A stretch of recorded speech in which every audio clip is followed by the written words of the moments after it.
ప్రపంచ డ్రగ్స్ వ్యతిరేక దినోత్సవం సందర్భంగా వరంగల్ సిపి ఆదేశాల మేరకు పోచమ్మ మైదానం నుండి మండి బజార్ వరకు విద్యార్థులతో ఇంతజార్ గంజ్ పోలీసులు ర్యాలీని నిర్వహించి సాధారణ ప్రజలు విద్యార్థులు అందరూ డ్రగ్స్ రహిత సమాజం తమ బాధ్యతగా భావించాలని అవగాహన కల్పించారు. సందర్భంగా సిఐ శివకుమార్ మాట్లాడుతూ నేటి యువత తెలిసి తెలియక మత్తు పదార్థాల బారిన పడటం వల్ల యువత బంగారు భవిష్యత్తు నాశనం అవుతోందని, యువత యొక్క శారీరక మానసిక ఆరోగ్యాన్ని మత్తు పదార్థాలు విచ్ఛిన్నం చేస్తున్నాయని అవగాహన కల్పించడం కోసం ఈ ర్యాలీని నిర్వహించామని, నేడు యువత చెడు అలవాట్లకు లోను కాకుండా చక్కగా చదువుకొని వారి బంగారు భవిష్యత్తు దిశగా అడుగులు వేయాలన్నారు.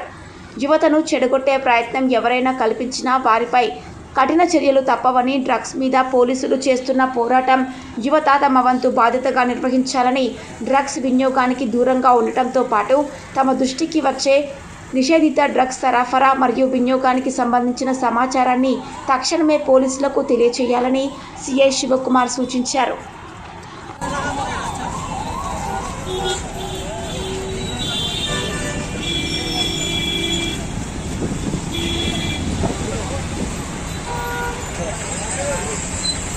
ఈరోజు అంతర్జాతీయ మాదక ద్రవ్యాల వ్యతిరేక మరియు అక్రమ రవాణా నిరోధక దినోత్సవం సందర్భంగా ఈరోజు మన ఇంజనీరింగ్ పోలీస్ స్టేషన్ పరిధిలో ఈ మన కాలేజ్ స్టూడెంట్స్ తో ర్యాలీ నిర్వహించడం జరిగింది.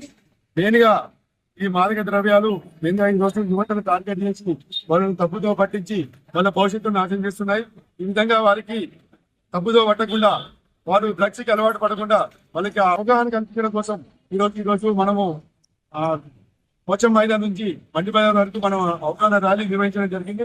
ఇందులో భాగంగా మేము పోలీసు వారి తరఫున ఒకటి చెప్తున్నాము.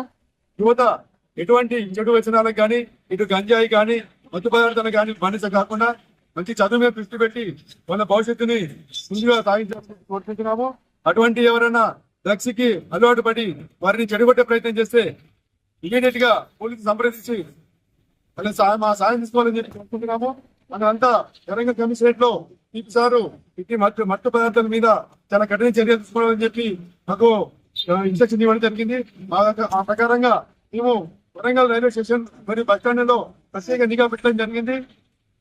మనం అక్కడి నుంచి రైల్వే స్టేషన్ నుంచి ఎటువంటి అక్రమణ జరగకుండా మేము నిరోధిస్తూ ఎప్పటికప్పుడు సమాచారం తీసుకుంటూ నిరోధించడానికి ప్రయత్నం చేస్తున్నాము.